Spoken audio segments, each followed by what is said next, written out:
Before we begin this video, I recommend that you visit google.com and search for dinardata.com.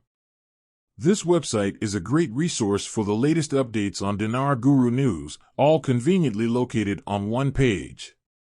For more information, I encourage you to visit the site.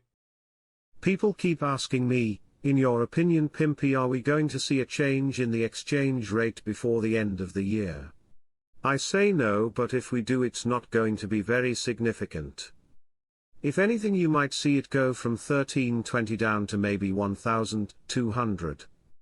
It's at least a step in the right direction and I'll take it. I don't care how small it is, just as long as they're doing something with the current exchange rate. Baby steps, that's fine.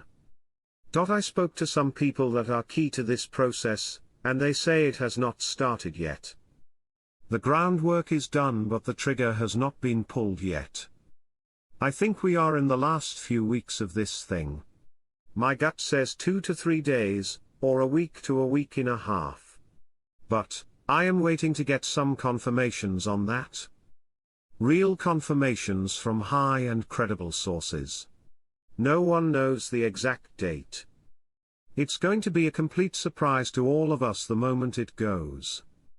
This stuff that I bring to you is not pie in the sky. It's phenomenal stuff. So get ready, we're about ready to see some fireworks. That's my hope. It's quiet on all fronts today. Quiet is not a bad thing. The sheer volume of misinformation things being dropped right now tell us important things, like how they are trying to cloud the timing. Iraq allows transactions in Chinese yuan as it seeks to avoid US restrictions on use of the dollar. That's a big deal. They're getting away from the US dollar. Quote, the decision came after the return of an Iraqi delegation from a visit to Washington. They got approval from Washington, it seems. They banned people from dealing in US dollars also, in their local markets, another big move. They don't want to use he dollar anymore.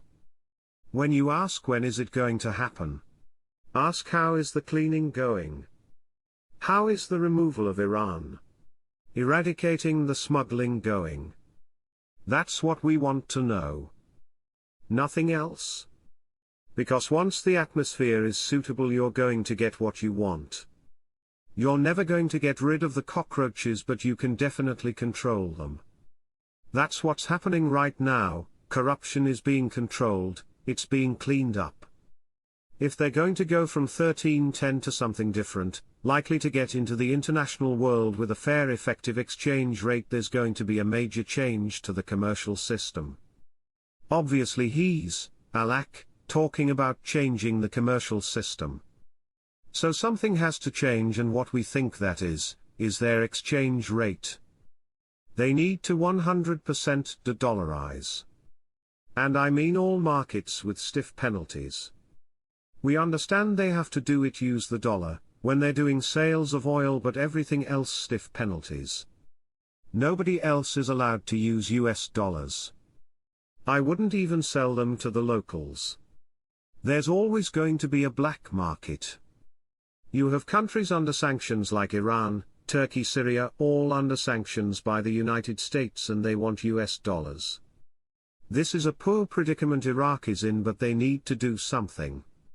The intensity of the accusations directed against the Speaker of the Iraqi Parliament, Mohammed al-Halbasi, of involvement in corruption may not indicate exceptional firmness in fighting corruption, and a determination to hold the corrupt accountable. Regardless of their positions in the state, as much as they represent evidence of the intensification of his differences with his political opponents, and that efforts to remove him from office have reached a decisive turning point. Baghdad, Speaker of the Iraqi Parliament, Mohammed al-Halbasi, faces a torrent of accusations ranging from his involvement in financial corruption cases, illicit communication with foreign parties, collusion with Kuwait in the Khor Abdullah case, working to abolish the accountability and justice law, and advancing the general amnesty law with the aim of exonerating those wanted by justice and reintegrating them into life. Political.